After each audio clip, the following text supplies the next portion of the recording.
Iran के राष्ट्रपति ने अमेरिकी राष्ट्रपति डोनाल्ड ट्रंप से सीज फायर की मांग की है। ये दावा अमेरिकी राष्ट्रपति डोनाल्ड ट्रंप ने किया है। इस तरह के बहुत से दावे वे पहले भी कर चुके हैं।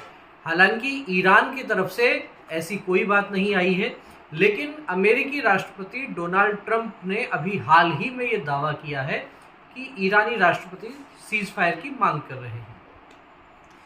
डोनाल्ड ट्रंप इस तरह के कई दावे पहले भी कर चुके हैं और उन दावों को ईरान लगातार नकारता रहा है। तो क्या ये एक माइंड गेम है? क्या ये प्रेशर पॉलिटिक्स है? क्या अमेरिकी राष्ट्रपति डोनाल्ड ट्रंप बार बार में इस तरह के बयान देके ईरान को हतोत्साहित करना चाह रहे हैं? ट्रंप कई बार ये भी कह चुके हैं कि युद्ध जीत लिया गया है, कई बार ये कह चुके हैं कि सीज फायर होने वाला है, कई बार ये कह चुके हैं कि ईरान आत्मसमर्पण कर रहा है, लेकिन युद्ध बदस्तूर जारी है। हमले दोनों तरफ से लगातार हो रहे हैं। वहीं डोनाल्ड ट्रंप ने यह कहा कि सीज फायर की मांग जरूर हुई है ईरानी राष्ट्रपति की ओर से, लेकिन अमेरिका ने उसको स्वीकार नहीं किया है।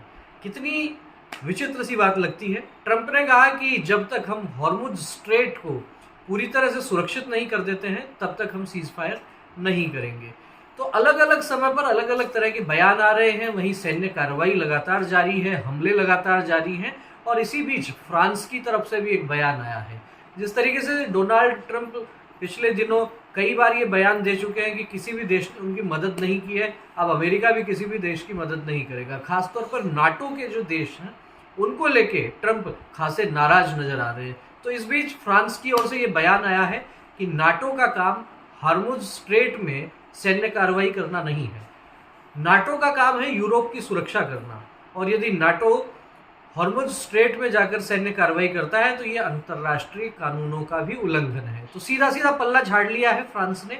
और जो अमेरिकी राष्ट्रपति बार बार में ये दावा कर रहे थे, ये कह रहे थे कि किसी ने साथ नहीं दिया, अब अमेरिका किसी का साथ नहीं देगा, तो उस पर एक तरीके से नाटो के देशों की ओर से फ्रांस का ये स्टेटमेंट पूरी पिक्चर को साफ कर देता है। तो बहरहाल युद्ध अभी जारी है और किसी तरह के सीज फायर की अभी तक तो कोई पुख्ता खबर नहीं आई है, लेकिन इस बीच राहत की खबर ये भी है कि भारत जो है, इसमें भारत पर कोई बहुत अधिक फर्क अभी नहीं पड़ रहा है। भारत में सारी चीज़ें बहुत आराम से चल रही हैं।